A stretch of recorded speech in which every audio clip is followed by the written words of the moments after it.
Halo teman-teman, di sini kita akan membahas secara morfologi tumbuhan. Untuk itu, simak video berikut ini. Apa sih pengertian morfologi tumbuhan? Morfologi tumbuhan merupakan ilmu yang mempelajari bentuk fisik dan struktur tubuh dari tumbuhan.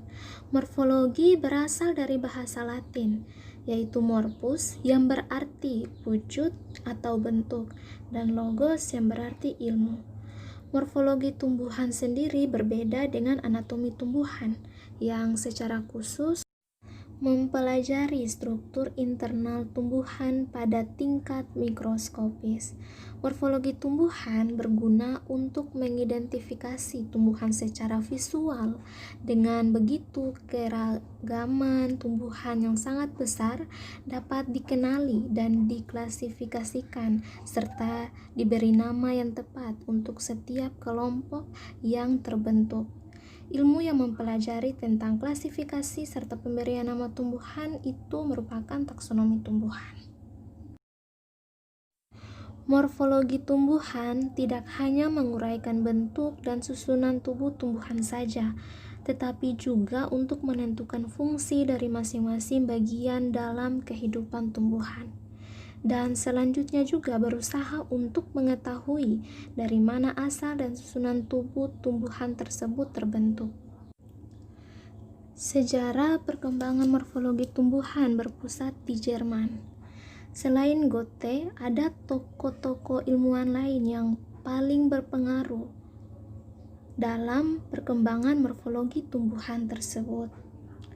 Metode yang digunakan oleh Goethe adalah metode komparatif atau tipologi yang berpandangan bahwa meskipun organ pada tumbuhan berbunga menunjukkan keragaman, terdapat sebuah bentuk rancangan dasar yang disebut Bauplan yang mendasari keragaman bentuk tubuh tumbuhan tersebut.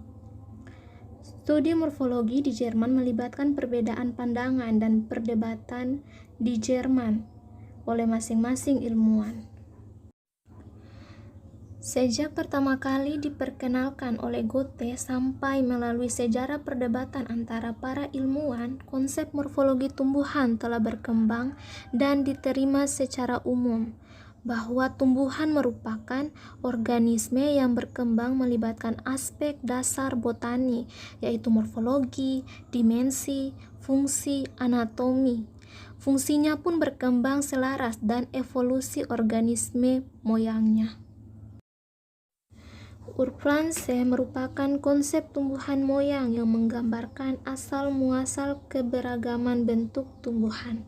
Konsep Urpflanze diperkenalkan oleh Goethe melalui publikasinya yang berjudul Metamorphosis Tumbuhan, The Metamorphosis of Plants pada tahun 1978.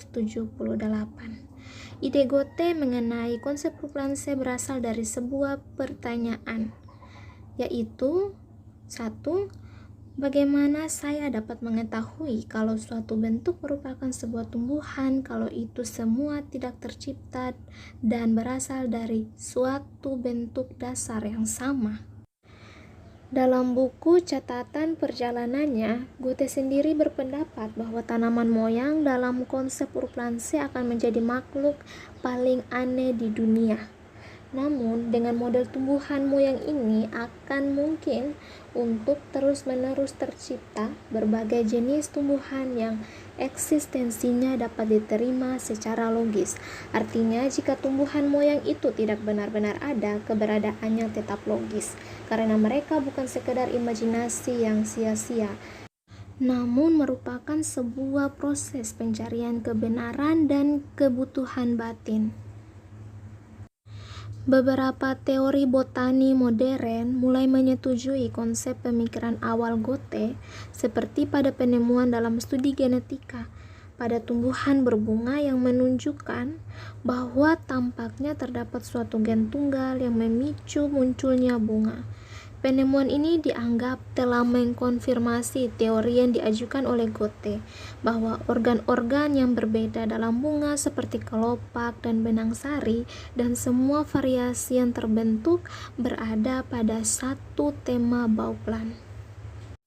Dan mulai dari tahun ke tahun terjadinya perkembangan penelitian mengenai morfologi tumbuhan di dunia.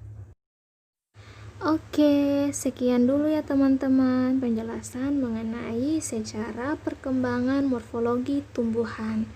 Sekian dan terima kasih.